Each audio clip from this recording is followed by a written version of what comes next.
Allah sebut dalam Quran, subhanallazi asra bi 'abdihi laila minal masjidil harami ilal masjidil aqsa. Artinya maha suci Allah Ta'ala yang menjalankan ia Allah akan hamba-Nya pada malam, pada satu malam. Kenapa pada waktu malam? Kerana pada waktu malam inilah orang selain semua sedang tidur. Sebab itulah afdal ibadat munajat kepada Allah, berdoa istighfar paling afdal waktu malam, ketika orang lain berselimut belaka. Yang sebenarnya malam inilah Allah Ta'ala tunjukkan kehebatan cakrawala. Kalau nak seperang bintang, seperang apa, orang seperang malam.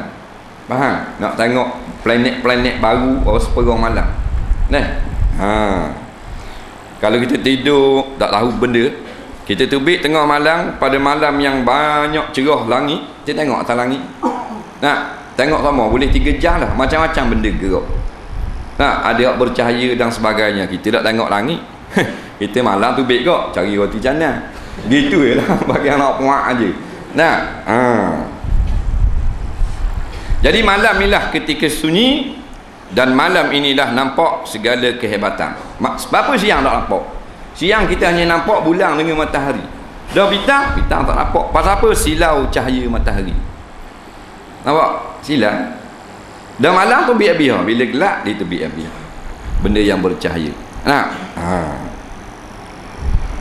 Daripada Mekah tu, daripada Masjidil Haram hingga kepada Masjid Baitul Maqdis. Baitul Maqdis boleh panggil Baitul Muqaddas, dia kok. Baitul Maqdis, batu yang suci, negeri yang suci, atau tanah air yang suci.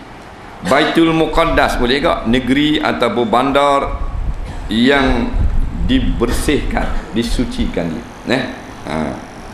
Dan sabda Rasulullah sallallahu alaihi wasallam, summa urija bi hatta zahartu bi mustawa asma'u fihi sarifal aqlam. Artinya kemudian menaikkan oleh Jibril akan daku hingga naik aku ke atas mustawa, mendengar aku padanya mustawa akan suara segala kolam. Jauh Nabi perjalanan. Orang yang paling banyak berjalan Rasulullah sallallahu alaihi wasallam. Nampak?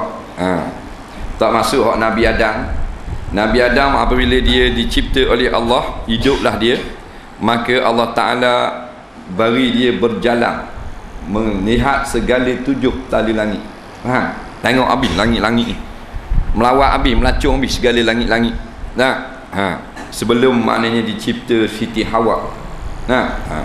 Tapi hak manusia, hak di bumi ni, hak naik ke langit Rasulullah SAW. Kita tak boleh naik ke langit melainkan kita kena mati dulu. Bila kita mati, roh naik ke langit, jasad tanam di bumi. Kita pergi kubur tu jasad, roh di dalam syurga. Orang beriman, faham? Orang kafir roh duduk situ duduk kubur tu lah. Orang kafir dan orang munafik ataupun musuh-musuh Allah. Selagi kita hidup tak boleh naik ke langit melainkan 2 perkara, iaitulah roh boleh naik ke langit. Roh mana? Roh liyaqazah. Kita tidur, kita mimpi naik atas langit, mimpi Tuhan tunjuk ke dia surga. Surga bukan duduk akat tapai. Kalau mimpi surga tu makna surga di atas langit. Dah dia tak mati lagi, bermakna roh dia naik. Dah dia tidur. Yang kedua, naik atas langit, kita tak mati lagi, doa kita dan amalan kita. Faham?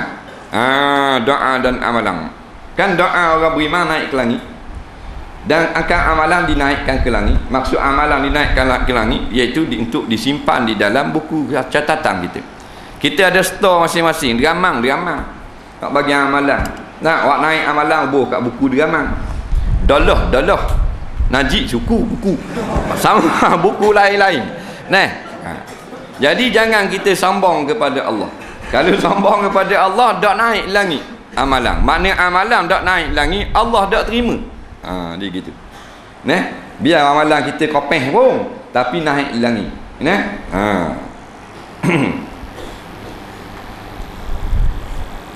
Jadi di antara Allah Ta'ala tunjuk kepada Nabi, iaitulah qalam. Qalam ini di antara makhluk yang pertama dicipta oleh Allah. Pendapat yang muktamad kata aras.